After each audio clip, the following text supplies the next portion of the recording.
Morning glory, everybody. Dwayne Patterson in for Hugh Hewitt as Hugh starts his 2-week-long Hillsdale cruise vacation.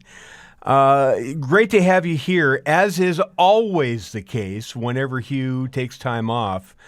And I am fortunate enough to get to sit in the big chair and bring you the news and bring you all the video cuts. It is just a cornucopia of good news and good material to bring to your attention. So buckle up. There's a lot straight ahead. Of course, our Friday regulars, Matt Continetti will be along. Ben Domenech will be along. Maybe Jim Geraghty if he remembers. We will have poetry from Tarzana Joe like we normally do on Friday. And he will be back with Dr. Larry Arnn. It's actually kind of a current news edition of the Hillsdale Dialogue right before they went off to Europe together on this cruise. With a bunch of Hillsdale people. It's going to be a great time over there, and it's a great time here to be an American and see what's going on. There's lots of economic news, and it's virtually all good news. The inflation report came out for April, and we're at 0.1 inflation for the month.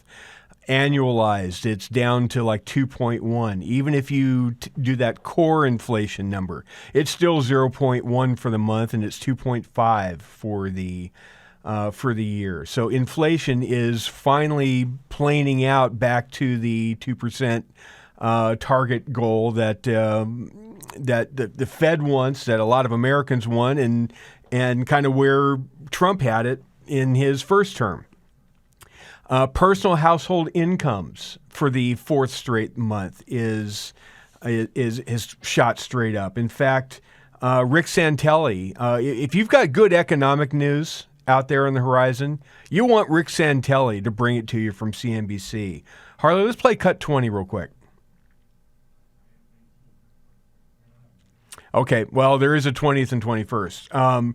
What he's basically saying is if you look at personal household income in January, February, March, it was up 0.6% month over month, 0.5%, 0.8. It's 0.8% higher than it was last month. So Americans are bringing home more cash every single year. Let's play that cut number 20. Personal income is up 0.8%. That is almost triple the expectations, and it underscores, we could talk about a lot of issues, but when you look at income for the first 4 months of the year, they're powerful numbers, Joe. Up 0.6 in January, up 0.7 in February, up 0.5% last month, up 0.8 this month. This is a great 4-month start to any year. Now, with the income shooting up, and by the way, 0.8 is the strongest income month-over-month jump since May of 21, when it was 1.9.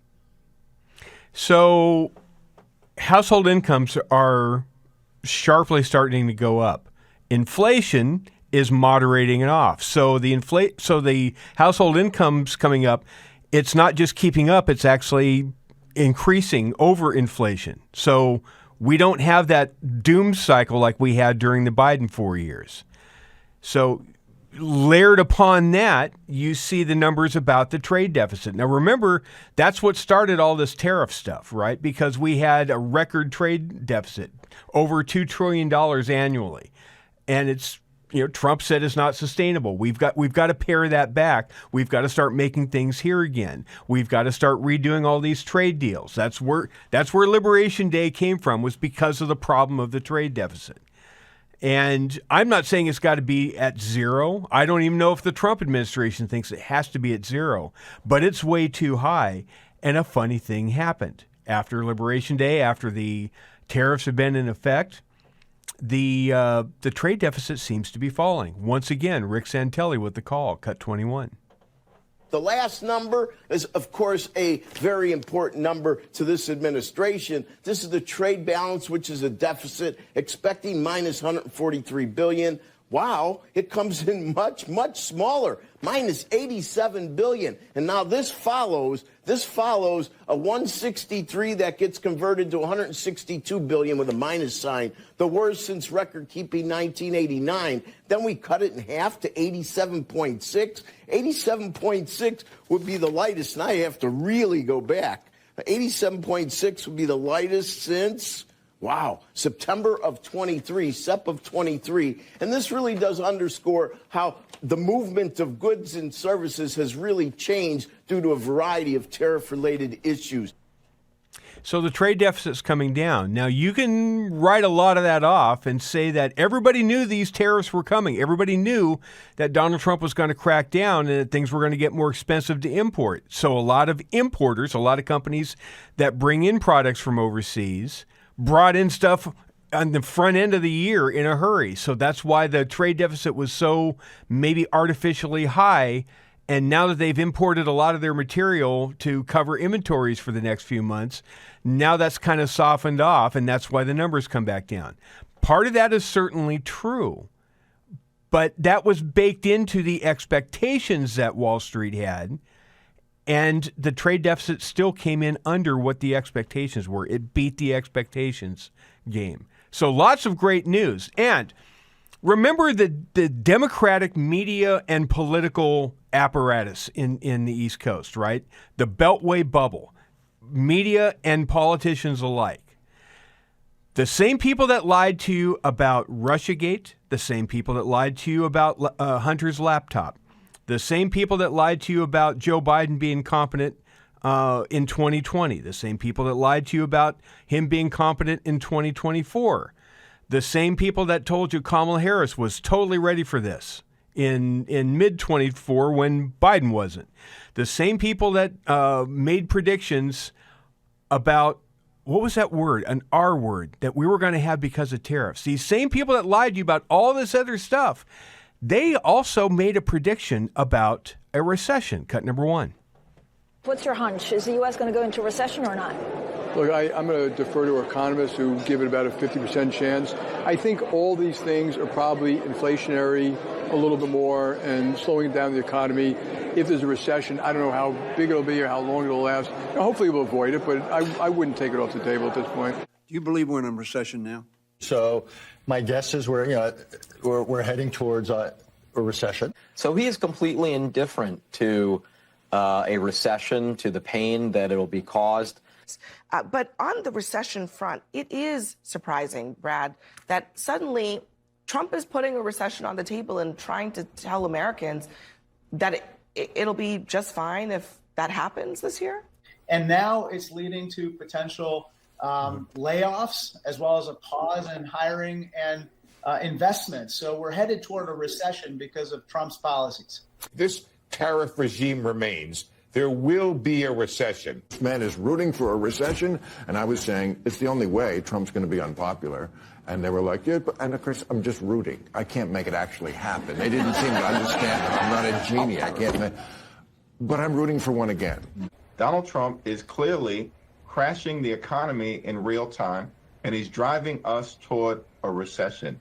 And they have said that the chances of a recession are growing. Do you agree? I do. I think every economist I've spoken to, basically who isn't paid to believe otherwise, believes that. Recession probabilities have gone way up. I wouldn't want to go so far as to forecast a recession, but look, estimates suggest that the impact of these whole tariffs, if they stay where they are, on consumers could be in the region of $4,000. And I want to start with the R word. I know you think this is just a piece of it. Of course, I'm talking about a recession. Do you think it is likely that the United States will dip into a recession because of President Trump's tariffs? I think that right now we are at a decision-making point and very close to a recession. And to your point, he's willing to, eyes wide open, drive the economy in a recession. Mr. President, make no mistake about it. Donald Trump is teeing up a nationwide recession. Because we're on the road to both inflation and recession. This is not Liberation Day, it's Recession Day in the United States of America.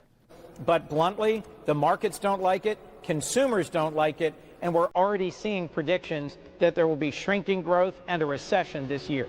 And experts now say the risk of recession is 40%. See, here's the thing. Here's the problem with all that. The Fed in Atlanta has now forecast a 3.8% GDP growth for quarter two when all is said and done. They're forecasting almost 4% GDP after the tariffs that we're supposed to bring on the recession. Don't listen to media. They lie to you. They don't know what they're talking about. Joined by a good friend of mine, Jim Geraghty. Geraghty, the indispensable of National Review, also a columnist for the Washington Post. He's the senior political correspondent over at NR and joins me now because apparently he woke up. Hello, Jim. How are you? Dwayne, do your listeners know that when I appear on this program, I have no idea what we're going to talk about. And as a result of that, I need to be on top of every item in the news, just in case you or Professor Hewitt says, I hope you did the reading on, it's not the Leaning Tower, it's the Looming. The tower. Looming Tower. The Looming Tower. All right, so let's go over our term papers on why Alger Hiss was a spy. And, yes, that's exactly right. So we have affectionately called Geraghty the indispensable for 25 years that he's been on this show roughly. But Geraghty, to be fair and factual about this, you aren't the only indispensable person for all of Republicanism. We have Joe Biden for that too, because what would we do without Joe Biden on the stage? Like he was at the Korean Memorial today. Here's a little gaggle afterwards. Let's play cut number 17. And there's also been a lot of discussion recently about your mental and physical capabilities while you were in office. You can see that. I'm mentally incompetent and I can't walk and I can beat the hell out of both of them. Do you want to reply to any of those reports and also to the fact that there are some Democrats who are now questioning whether you should have run for re-election in the first place? Why didn't they run against me then? Because I'd have beaten them. Do you have any regrets? No, I don't. Jim Geraghty, you can see I'm incompetent, right? You can see I can't walk, right? Who put him out there today? Did Anthony Bernal put him out there? Yeah. My guess is the family. They probably don't like the coverage over the last couple of weeks and have decided, let's go out and show them. Let's roll them out there and show what old Joe can do. By the way, nothing would make me happier. And I've got some disagreements with Jake Tapper and Alex Thompson. I think Thompson was, among the better ones in the mainstream media on covering Biden and his age and the way it was affecting the presidency. But I would love for them to come out and say, all right, Mr. President, let's get it on. All right, you want to beat us? You threw down the gauntlet. Let's challenge. Let's settle this like men. We'll do tag team. Alex and Jake. We'll do one-on-one. We won't team it up. You know what? You want to bring your vice president? You want to bring Ron Klain to be? We can do double team. We can do tag team. We can do 2-on-2. We can do it the way you want. But we will demonstrate that we can kick your butt, you 82-year-old man. Don't break a hip when you do it. So I'd love to see because that was Biden's reflexive. Because he was getting questions even back not nearly as often as he should have, but 2019, 2020. People would say, Mr. Vice President, how do you feel like this is going to, your age will affect the job? He goes, watch me. And then he would only do events between 10 and 4. You couldn't watch him. He wasn't doing that. He wasn't on camera all that often. And it was, so then the question would turn, you're lying, dog-faced pony soldier. Look, fat, I'll show you, and he's always just like, I'm tougher than you are. Which is really a dodge because we all know Joe Biden is not going to go out and kick anybody's butt. So, he's like every caricature that Dana Carvey comes up with, right? Yes. Yeah.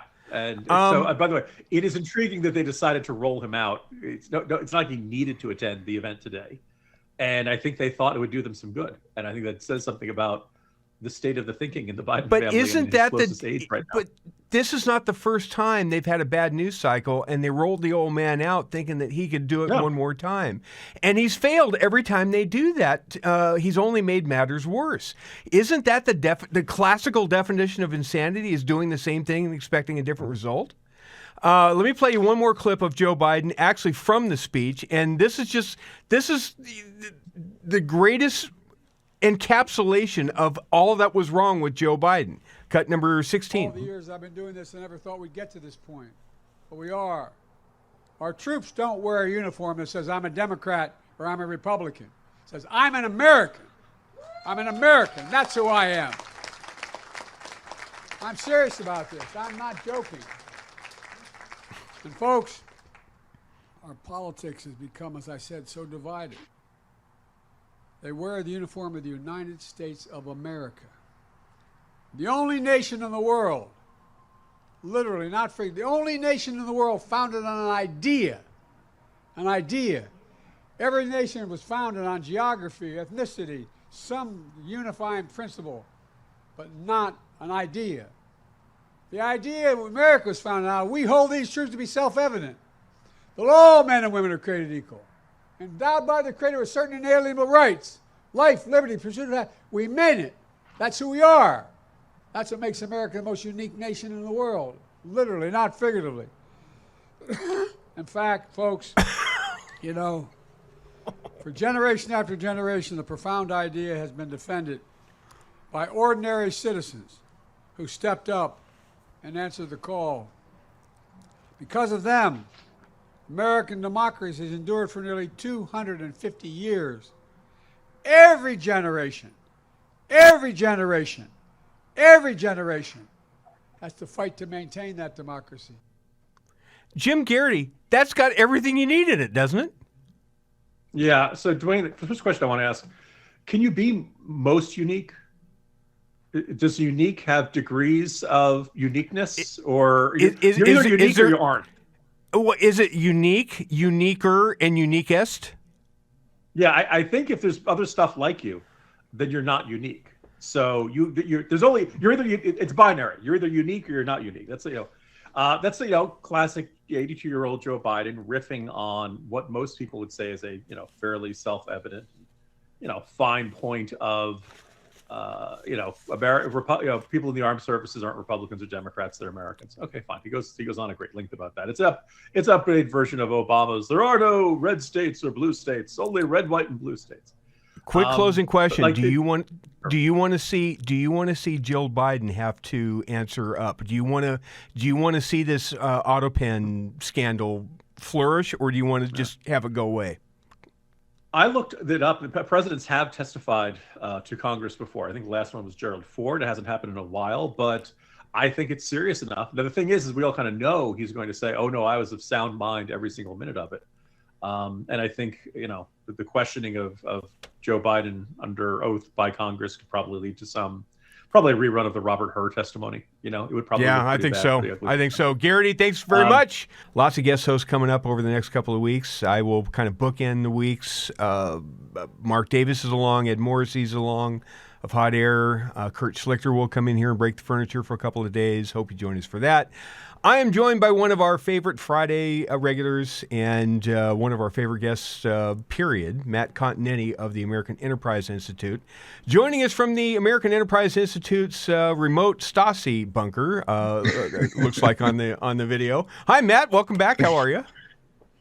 Hi, Dwayne. Great to talk to you. Yes, I'm coming from my undisclosed location inside the D.C. establishment, inside the AEI. So I want to, since we're talking about the D.C. establishment, I wasn't going to necessarily go here, but I'm going to go here because it's just too fun not to. So you saw the Joe Biden speech, or the clips from the Joe Biden speech today, I'm assuming, because you never miss anything, right? You saw Joe Biden at the Korean Memorial. So yes, if you want to give Jake Tapper the benefit of the doubt and say, we were lied to, it's not our fault, I don't buy it, but it's not our fault. We can't accept the blame for it. We should have done better. We should have seen what the American people saw. We should have seen what the right wing saw. We didn't, because everybody lied to us. Joe Biden made himself available today. Do you think that there's anybody in Beltway media that's going to press for Joe Biden on the air and really get to the bottom of what happened and why? Do you think there's any intellectual curiosity amongst the left to figure out who was actually running the country for the last 4 years? We had a moment of what they called in Russia in the 80s glasnost, with the publication of Original Sin last week and with Biden's appearances on The View, where it was possible to begin asking questions, not just about Biden's age-related condition, but also about the circumstances surrounding his cancer diagnosis. And of course, all those questions and conversations terminated within a few days of the publicity of the actual events. And now it seems that the media is content, along with the Democrats, in just kind of putting Biden to the side, trying to address the real problems in the coalition. But I think, Dwayne, you hit on it, which is there was no cover-up. If there was a cover-up of Biden's condition during the 4 years when he was president, it was the media and the Democrats covering up the fact of his condition to themselves. Everyone else could see what was going on. It was the White House, the Democratic Party, and then the media that was trying to convince us that what we were seeing was not real. So it wasn't a cover-up. It's a gaslighting, to use that fashionable phrase. Absolutely. Where people try to convince you that reality is not what it seems. I think that's the major problem with the way that this book has been marketed. To me, if you want to talk about a cover-up, to me the cover-up is the media the media knew he wasn't up to it. Everybody truly saw it. I was talking about it on a podcast in 2020 with Ed Morrissey every week. We knew Joe Biden was slipping then. He was not as sharp as he was when he was vice president. It was obvious. It was very clear. The country voted for him anyway, so be it. But to say that he wasn't slipping a little bit, that kind of defies credulity. What the cover-up to me is, nobody wants to get to, if he was not capable of running the country, who was? Who was making the decisions? Who was making the foreign policy decisions? Who was actually steering things? Was it Jill? Was it Anthony Bernal? Was it Hunter? Was it a consortium of people? Was Jeff Zients in there? Who was making the decisions? That's the story. Every journalist in the world should be following that story, Matt. I completely agree. And of course, it's not happening because the shiny object has moved. To uncover what actually happened during those 4 years would be embarrassing for the media and for the Democratic Party.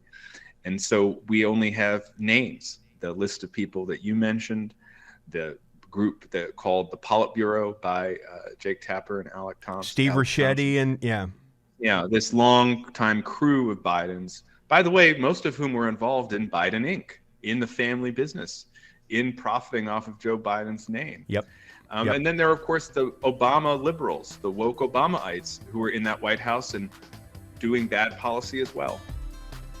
We will come back after the break and talk more with Matt Continetti. We've got to talk about all the economic data that came out today, which is really glorious.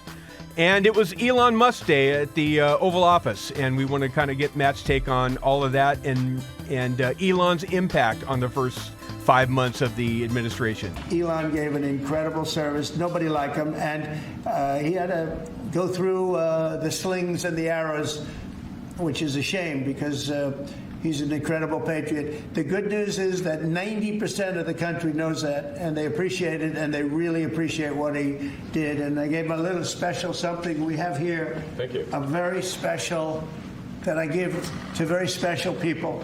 I have given it to some, but it goes to very special people, and I thought I'd give it to Elon as a presentation from our country. Thank you. Thank you, Elon.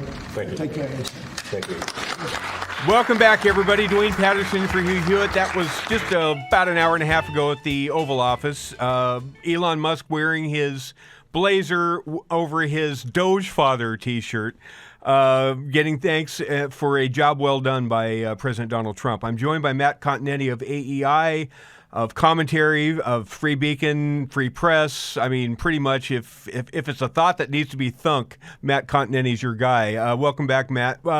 Give me your impression of Elon Musk Day at the White House. What's his impact? Is it long-lasting? Is it short-lived? What do you make of the era of Elon Musk now drawing to a close in the Oval?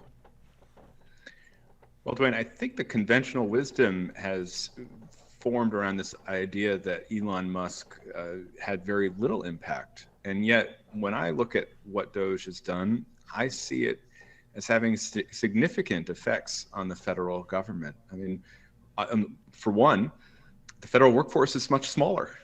And there were the first time I can remember where instead of constantly expanding, the federal government actually reduced its workforce. And this is a good thing for people who believe in smaller, limited, effective government.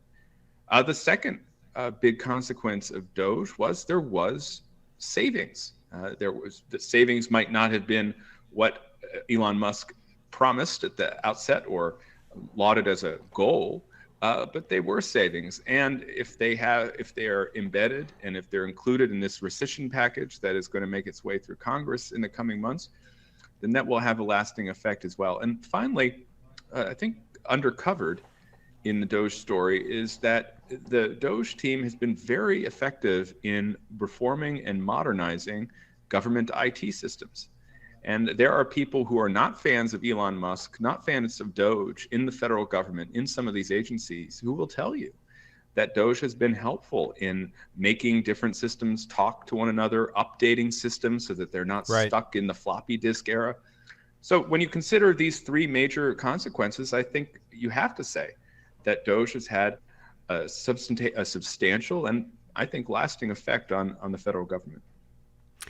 I think he's as well, and I think this myth that Doge is now a failure and it's gone away and we're moving on. There's still the whole Doge team is still there. They're still ongoing, and the cabinet secretaries seem to be implementing constantly things that they've developed.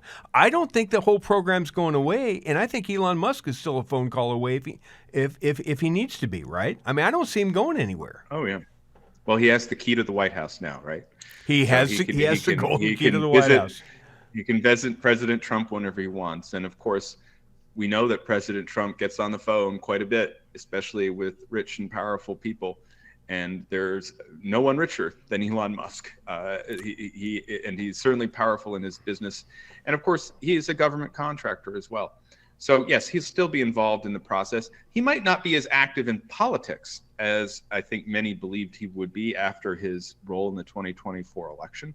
And that's because his political activism has cost him. The left is very effective at hitting back people who take political stands on the right. This is just a fact. And so when you look at what's happened to Tesla, for example, a company that the left, the environmentalist movement should laud, should champion, the fact that it has been so hard hit by progressive activists is, I think, supposed to be cautionary to other powerful people turning conservative. But if they look at Elon Musk's example, they'll see that you can weather through it and you can actually have substantial change if you're true to your convictions. Joined for just a couple more minutes by Matt Continetti of AEI. And I want to turn to the economic data that came out today, which is spectacular. Whether it's the personal household income going up another 0.8% on top of 0.5% last month and 0.6 the month before and 0.7 the month before that. You add that plus the inflation number, both core and traditional inflation being 0.1 for the month, creeping back down to near 2% annualized. You've got the Atlanta Fed projecting a GDP growth for the second quarter of 3.8% all of a sudden now. And you've got the trade deficit cut almost in half over the last month. Matt Continetti, where's all the Beltway apologies saying, oh, we're absolutely going to be in a recession? I kicked the show off by playing the montage of the bubble back there saying, oh, we're headed for a recession. This is Trump's recession. Everybody knows a recession's coming. Where's the recession I was promised? I thought these people don't lie to me, Matt. And well, I'm not a big tariff fan. No. Look, I think what we're seeing again is that expert opinion, especially if it's the conventional wisdom on the left, is often proven wrong by events. Now, we should say, the first thing is that the stock market is important. but it is not the only barometer of the economy. And what matters more, I think, to voters is what is the state of the job market? What is the level of inflation? Where are interest rates? Is my income rising? And on these metrics, and we'll set interest rates aside for a moment, the Trump economy is doing pretty well and getting off to a pretty good start. I also think the trade deficit is important. You know, J.D. Vance recently gave an interview, Dwayne, where he was asked, well, what is your measure of success for this trade war? And Vice President Vance said, if we lower the trade deficit, then the trade wars will have been effective. And so this trade deficit number, I think, is another arrow in the vice president's quiver when he makes the case for the Trump policies. We should also recognize, though, that Trump has backed away from some of his tariffs. And I think that's improved economic confidence as well as the market. I think he used them exactly how he wanted to use them, which is a bludgeon to be an attention getter to start resetting the trade deals. I don't think he ever intended on making them permanent, except for maybe the 10% floor, which I think is fine to be a global tax on us policing the world. I don't think there's a problem with that. Anyway, Matt, thanks very much. Matt Continetti, follow him at Continetti on Twitter X, at The Free Beacon, at Commentary, and right here every Friday. I want to take a minute, though, and just pick up on the economic data that's out there. And in my simple little head, I see data out there that for millions of Americans on average, if you're now taking home, on average, according to the data, 0.8% more take-home pay than you did last month, and the inflation rate, the cost of stuff, only went up 0.1% over last month, that tells me that you've got a little more change in your pocket than you had a month before.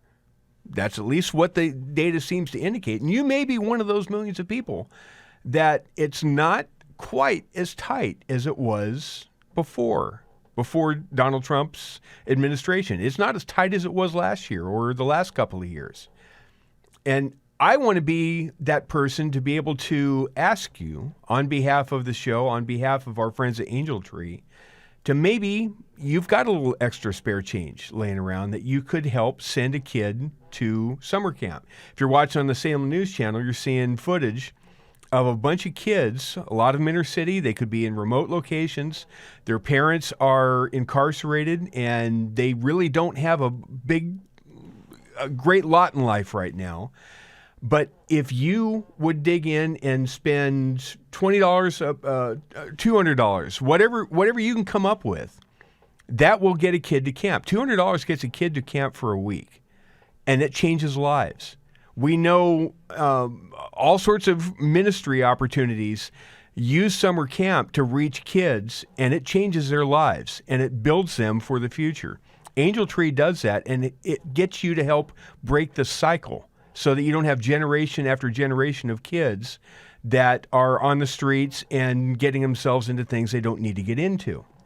If you get to HughHewitt.com and click on the Angel Tree banner at the top and make whatever donation you can, because things aren't as bad as they were, I would really appreciate it. Or you can go to 888-206-2764. That's 888-206-2764.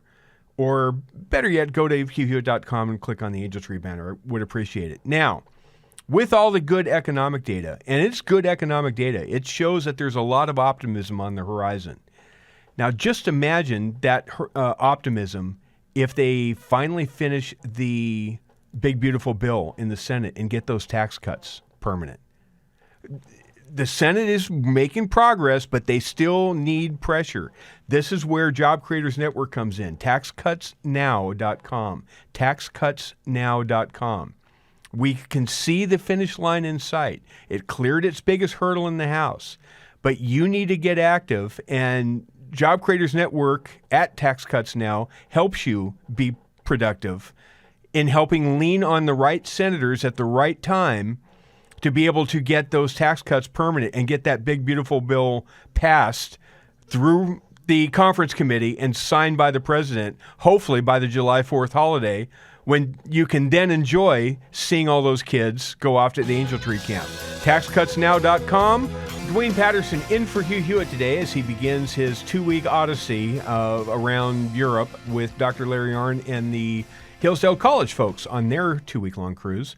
We will, of course, also have guest hosting in the next couple of weeks by Ed Morrissey of Hot Air, Kurt Schlichter of Town Hall, and Mark Davis at our great Dallas affiliate, AM 660 The Answer. But I am joined today by another good friend of the program, one of the finest pundits in all of the United States. That would be Ben Domenech of The Spectator, editor-at-large there, and also the host of the brand new Big Ben podcast, which is a must-listen. Hello, Ben. How are you?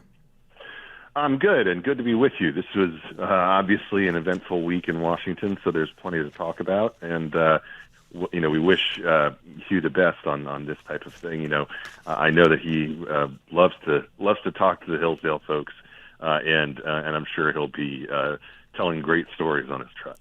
I think that's almost a certainty. And the only question is whether the Cleveland homerism will get him tossed overboard before he makes it through the 2-week-long cruise. Let's get to what happened today. Let's do I don't want to call it fun, but it's just unnerving to see former President Joe Biden out there again today to give a speech at the Korean Memorial. I'm not sure why. I'm not sure who decided to put him out there, but I'll let you listen to it for yourself. Here's the clip that's circulating everywhere. A meaty gaggle caught up with him afterwards. And here's what he had to say, cut number 17. And there's also been a lot of discussion recently about your mental and physical capabilities while you were in office. You can see that. I'm mentally incompetent, and I can't walk, and I can beat the hell out of both of them. Do you want to reply to any of those reports, and also to the fact that there are some Democrats who are now questioning whether you should have run for re-election in the first place? Why didn't they run against me then? Because I'd have beaten them. Do you have any regrets? No, I don't. Now, if you're watching that, you're hearing it on the Salem Radio Network, but if you watched it on the Salem News Channel, he gets right in the face of this poor reporter. Yeah. And it's just creepy, Ben. It's just creepy. And he thinks can't you see I'm incompetent? Can't you see I can't walk? Look, this is the thing about Joe Biden that we have to keep in mind, and I think that it's something that has always been true about him, which is that Biden land has this perspective on him that we don't have as a people, which is that everybody counts him out and then he gets back up and he fights again. And that's kind of the way that I think he thinks about himself. The thing about this incident, though, is, have him go out and reintroduce himself in this moment, to say those kind of comments, and also, to essentially give this attitude that he could. I'm assuming he's referring to Jake Tapper and Alex Thompson when he said, "Of course he is." Hell out of him. Well, I'm not sure, if he's fully aware of who those two people are anymore. So, it's always a matter of conjecture. He just knows there's two of them. But here's the thing. He, I think, in this moment, is still very bitter. And his attitude toward everything is very bitter, and I still believe that he thinks deep down that if he had been the candidate, he would have beaten Donald Trump, despite the fact that, as we know, the poll data was showing that was not something that was at all in the offing. And in fact, Democrats should thank their lucky stars that they shifted to Kamala only because it kept the House close. It kept the House close. Exactly. The House vote could have been disastrous. You could have had a situation where Mike Johnson had a 25-seat majority. Yep. And that's something that really was the reason that shift had to happen. And Democrats who were smart knew it. That's why you had the Carvilles of the world coming out and saying this it needs to happen, behind the scenes at least. And that's the thing that, someone who cares about anything other than the career of Joe Biden on the Democratic side would care about. But because Joe Biden only cares about himself, he thinks about this still apparently through the lens that was being shipped to him from Donilon and from others, Tapper, et cetera, call them the Politburo, But it really was this insulated view where he thought he was leading, or he was, a coin flip election away from being able to beat Trump when he never was. And that's something that I think, was true even before his disaster debate, when he was clearly losing the election. So, look, to hear this from him now, as opposed to hearing, just some kind of grace, some kind of, look, people can say what they will say, but I did my best for the country, some kind of, soft note instead of a note of literally threatening to fight somebody, which he always seems to go back to as being like his base reaction to being insulted. It's just not heartening at all. I mean, I think this is the time for the old man to be, making peace with people and setting scores aside, as opposed to engaging in this type of behavior. And it's a shame. It really is a shame. But I want to know if Jake Tapper this afternoon is going to open up the lead and challenge the former president to come in and sit down.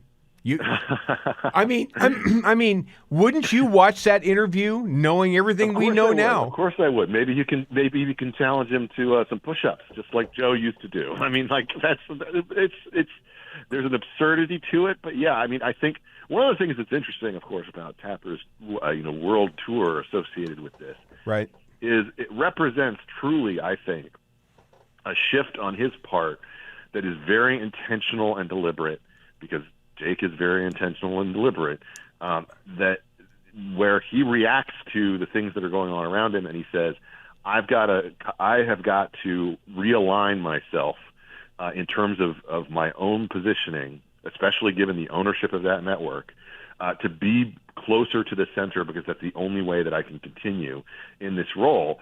The problem is that I think for a lot of us who've been on the other end of the the receiving of hits from Jake Tapper and others at CNN, we don't take that as legitimate for a minute. It's just the fact that, you are trying to undo the amount of work that you did to hide all the things that were going on around this presidency, and not to report things honestly, not to be open about what was going on, and to basically smear people who came on and were open about it as being, insulting of an old man who has a stutter or what have you.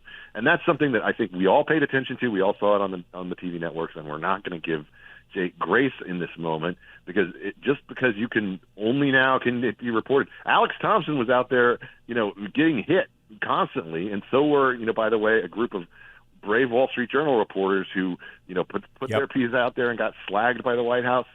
For everything that they were reporting, and we should not. New York Post got buried. There were lots of reportages that have the scars out there. In our couple minutes left, Ben Domenech, I want to ask you about what your thoughts are of Elon Musk's impact, long-term, short-term, medium-term. This was Elon Musk's day. He got the golden key to the White House.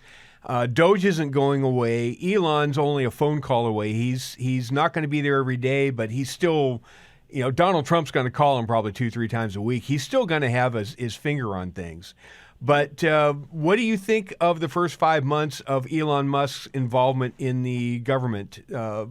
Good, bad, and different? One thing, of course, to clarify is that, this was always coming. You can only be a government employee for so long.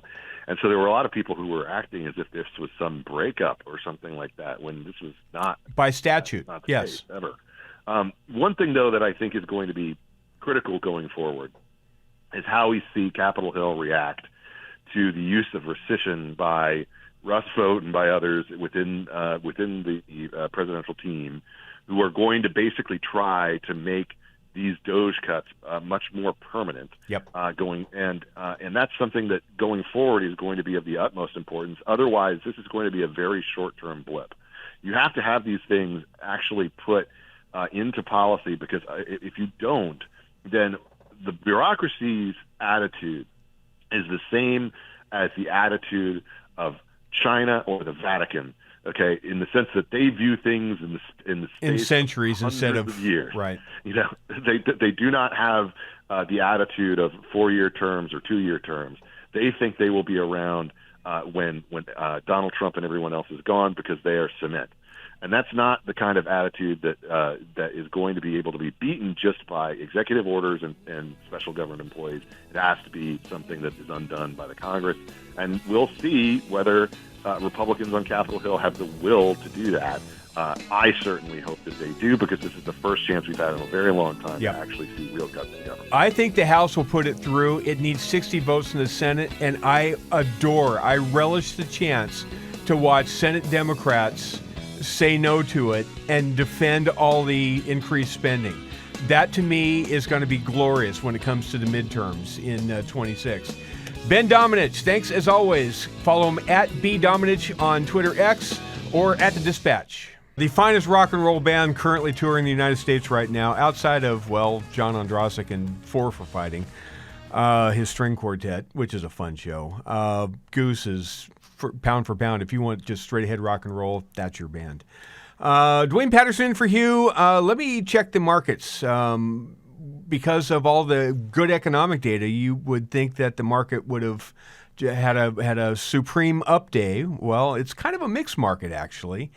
The Dow is up a little bit. It's up about $54. The other markets, S&P, are down just a tick. So kind of modest activity today, which kind of surprised me. Let's see how gold did, because, of course, this segment is brought to you by our friends at AmericanFederal.com, 800-221-7694. That's 800-221-7694. Or you can go to AmericanFederal.com.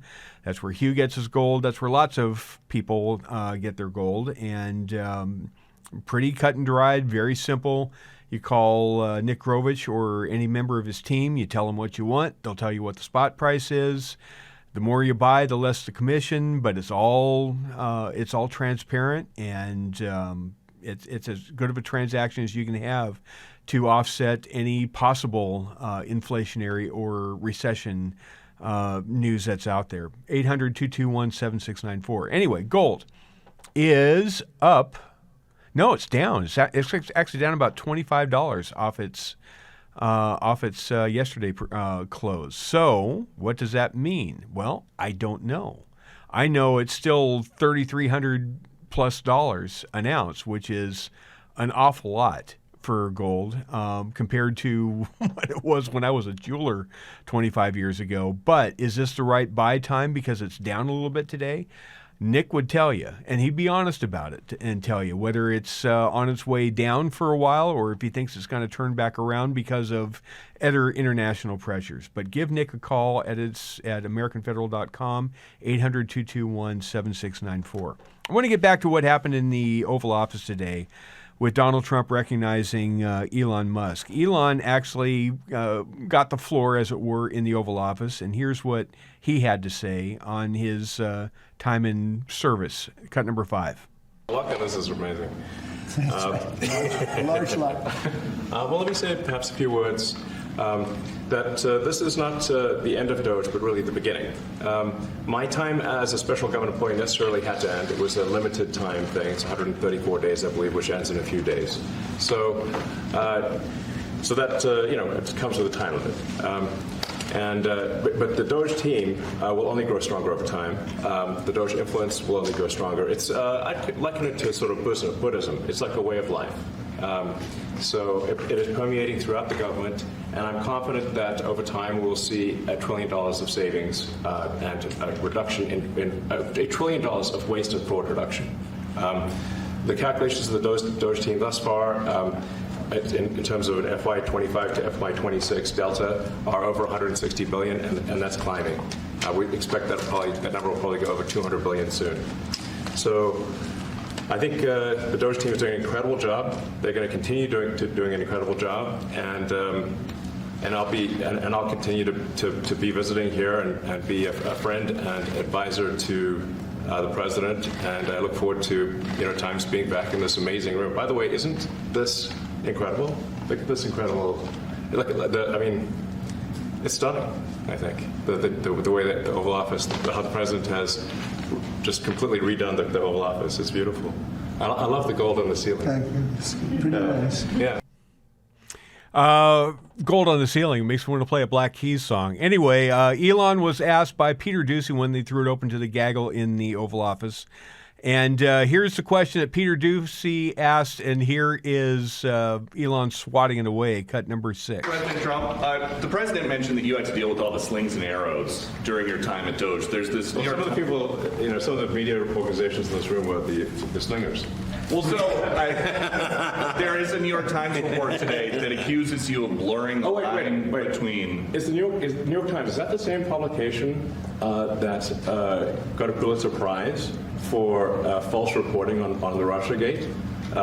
Is it the same organization? I got to check my Pulitzer. I think it is. It is. I think the judge just ruled against the New York Times for their lies about the Russiagate hoax, and that they might have to give back that Pulitzer Prize. That New York Times. Let's move on.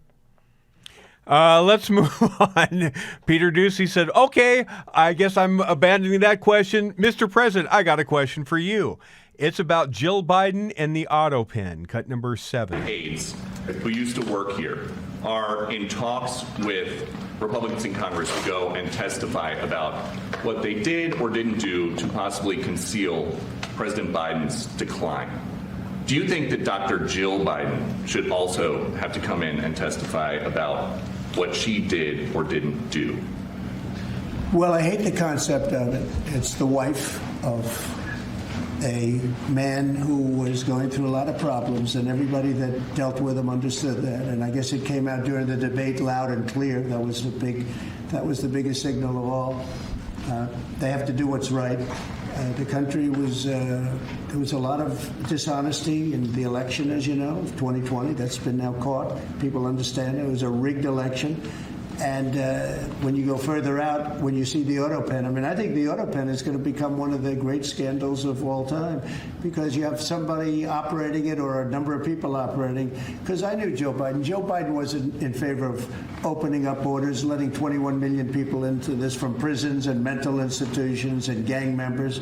He wasn't. Okay, let's cut it off there because all. we're about ready to go to a break. He goes on for about 3 minutes talking about the auto pen and what a scandal it ought to be. And in any normal media world, it would be. If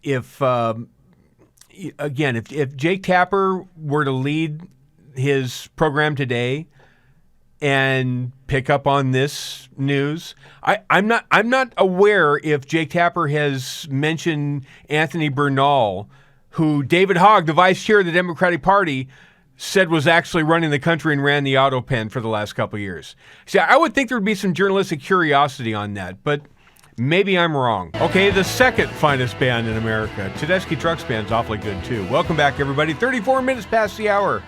Dwayne Patterson in for Hugh Hewitt. And yesterday, Hugh besmirched my abilities to host the program. He challenged me. He dared me. He dared the audience, actually. He didn't think that I had the ability to resonate with the audience as much as he does, to encourage you to donate and send a couple of kids to Camp for Angel Tree. And he may be right. It's possible. I may not have the talents to be able to tell you how much it means to all of us here on the Salem News Channel and Salem Radio Network to be able to provide an opportunity for kids who, through no fault of their own, their parents or one or both are incarcerated, and they don't really have a shot at summer camp otherwise. And you remember what summer camp was like. There are millions of you out there listening or watching to me right now remember summer camp and how cool it was. Well, imagine what you could do for just a couple of $100, sending a kid to a camp for a week that would otherwise never have an opportunity to do so. Go to HughHewitt.com and click on the Angel Tree banner at the top of the page. Or you can do the old-fashioned way and call in a donation to 888-206-2764. That's 888-206-2764. Look, it changes lives. It breaks the cycle. It breaks the cycle of drugs, sex crimes, sex trafficking, all sorts of criminal activity. You put a kid in a different environment and show them there is a different way to live a life. than what they've been seeing and in many cases doing for the last few years, again, through no fault of their own. It makes a difference, and this is how you can help out and change the course of history in a lot of inner city places. 800-206-2764. Please be generous and send a kid to camp. Angel Tree. I want to get back to the Oval gaggle because the press started to pivot away from Elon and ask Donald Trump some fairly relevant questions, considering the news of the court and then the appellate court countermanding each other when it comes to whether tariffs are in play or not in play. And specifically what Donald Trump said about the situation with the trade deal with China. He put on Truth Social last night or this morning a pretty long screed about how China's already cheating on just the interim deal that they had negotiated. Here's what the president had to say about that today in the Oval, cut number 8. The tariffs on China, you said that they violated the agreement with the U.S. Well, they did. They violated a big part of the agreement we made. You know, if you read that whole statement, I was very nice to them. I helped them because they were in trouble with the stoppage of a massive amount of business. But I'm sure that I'll speak to President Xi and hopefully we'll work that out. But yeah, that's a violation of the agreement. Yeah. Please. Not as harsh as what he wrote earlier in the day, which makes you wonder if there's been some back-channel communication. And that was Donald Trump this morning calling him on it and calling the Chinese on it. And maybe things are shifting a little bit again. It's hard to read between the lines, but not quite as sharp of a tone as what it was online earlier. He was also asked about the situation in Gaza, and also you can't deal with that in a vacuum without talking about what's going on in Iran too. Here's the president weighing in on that. Cut number 9. Can you give us an update to the latest ceasefire agreement that Israel has agreed to, but Hamas still considering? Well, they're very close to an agreement on Gaza, and we'll let you know about it during the day or maybe tomorrow, and we have a chance of that. And I think we have a chance of making a deal with Iran also. They don't want to be blown up. They would rather make a deal, and I think that could happen in the not-too-distant future. That would be a great thing if we could have a deal without bombs being dropped all over the Middle East. That would be a very good thing. They can't have a nuclear weapon. We want them to be safe. We want them to have a very, very successful nation. Let it be a great nation, but we can't have them. They cannot have a nuclear weapon. It's very simple. And I think we're fairly close to a deal with Iran. Time will tell. It'll be interesting to see how that plays out. When we come back from the break, I've been kind of oscillating in my head about which direction to go. I'm either going to give you a sense for what commencement speeches have been like at the nation's elite or formerly elite universities like Harvard and MIT, just to see if they've kind of learned their lesson or if they're, double and triple downing and quadruple downing. Or I can give you a little Stephen Miller absolutely making a mess of Pamela Brown on CNN. And both are pretty juicy bits of audio and video. I don't know which way I'm going to go yet. I've got the break to decide, and we'll see. It'll be a game day decision. I want to say a quick word again and remind all of you activists out there, all of you people that, like me, want to see these tax cuts that are in this reconciliation bill, the big, beautiful bill, become permanent. We're within that close of the finish line. It made it through the House. It's got to get through the Senate. If it makes it through the Senate, it'll make it through conference because there'll be a little jostling, but they'll hammer out the differences. And we're that close to having this thing signed by the president, and we need your help. We need to lean on the senators that need leaning on, and that's where Job Creators comes in. They have a program at taxcutsnow.com. They've got a little device that helps you add your name to a group of people and lean on the right people to quit messing around with this and let's get this thing done and send the economy the direction it's already starting to head, but give it a turbo boost. Taxcutsnow.com. You can join and make your voice heard. Taxcutsnow.com. We encourage you to do so. I promise you I gave a choice between two things before the break. I'm going to try and sneak them both in. I'm going to do my best. Let's start with the elite institutions, or the formerly elite institutions. Of course, Harvard is in the news these days because they are losing their funding. They are losing their access to admit international students. They are being threatened with losing their credentials. All sorts of fun stuff is happening to Harvard because they refuse to keep the anti-Semites in control or off the campus. At their commencement yesterday, they had Dr. Abraham Verghese on, and here's what he had to say because, well, we haven't inflamed things quite enough. Cut number 15. The cascade of draconian government measures has already led to so much uncertainty. The outrage so many feel also must surely lead us to a new appreciation. Appreciation for the rule of law and due process. That draconian government that apparently constitutionally has to give a private college millions and millions and millions of dollars of funding every year with no accountability. Apparently that's what he's saying about how draconian it is. While Harvard has sucked up all the spotlight this week, MIT held their commencement, the Massachusetts Institute of Technology, and their class president, a gal named Megha Vemuri, decided, hold my beer. And she gave a 3.5-minute screed about anti-Semitism and how awful Israel was on behalf of the student body and on behalf of MIT, which apparently is supposed to make and wire things and build stuff and do, tech stuff, right? But no, you're supposed to do tech stuff and hate on the Jews at the same time. So she gives her 3.5-minute screed, and then up walks Sally Kornbluth. In fact, we can go and start that video. And I can't wait to see what you do next. Thank you, and congratulations again. So that's after, and she's getting cheers for bashing Israel for 4 minutes. Had nothing about the future. It's all about bashing Israel.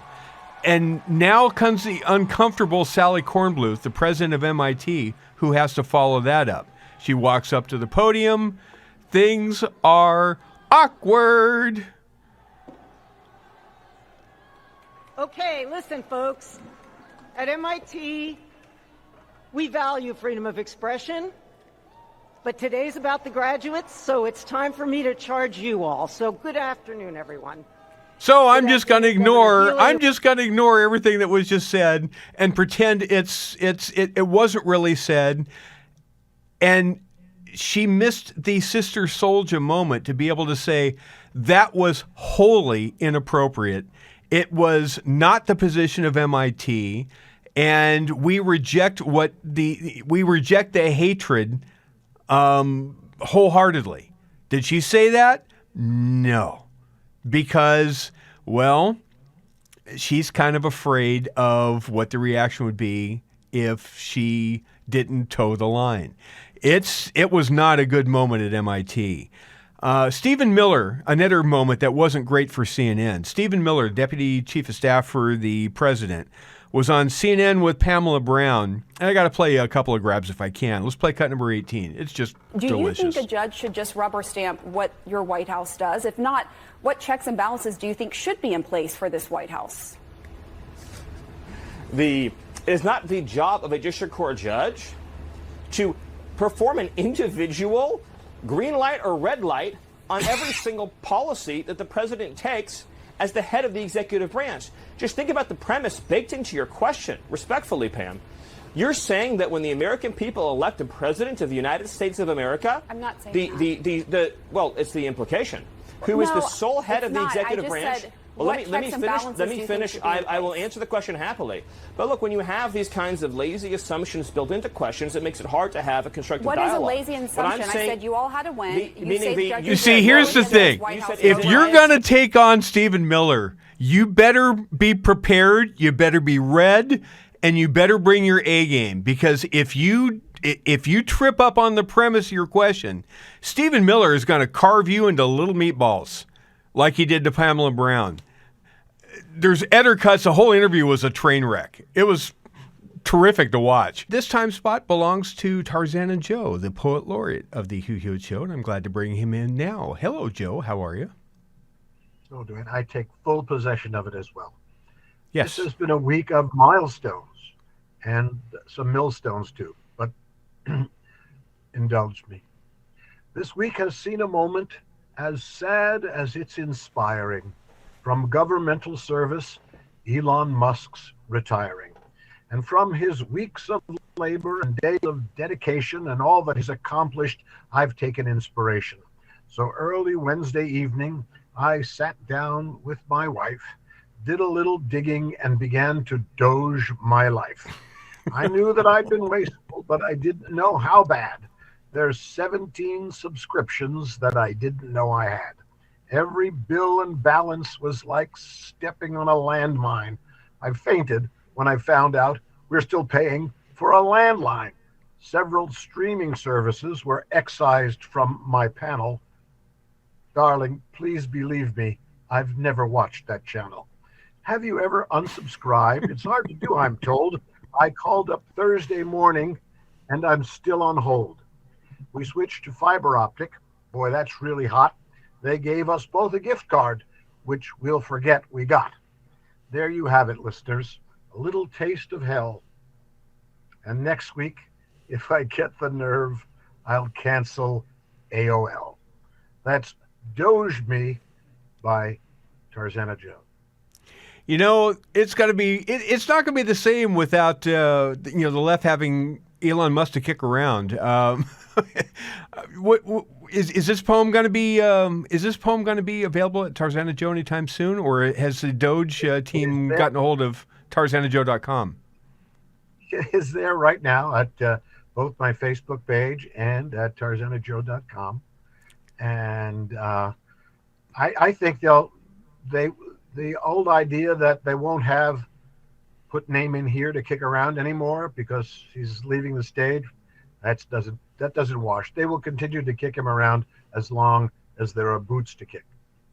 Absolutely. I think you're right. And for anybody who wants to contact Joe for verse of your own, he is a poet for hire. You can go to Tarzana Joe and click on the I Need a Poem button, or you can email him at tarzanajoe@reagan.com. tarzanajoe@reagan.com. Thanks, Joe. Appreciate it. See you next week. Thanks, Wayne. See you. Okay. That is it for me for this week. I will be back on Monday, and it'll be interesting to see what happens over the weekend. There's all sorts of fun stuff that are on the horizon. Trade deals, there is still activity going on in the Middle East that the president's going to be talking about. We have no idea what the Sunday shows are going to be doing. There is all sorts of debris that normally happens on a weekend, and I will be here, hopefully with you, to unscramble it all on the Monday edition of The Hugh Hewitt Show.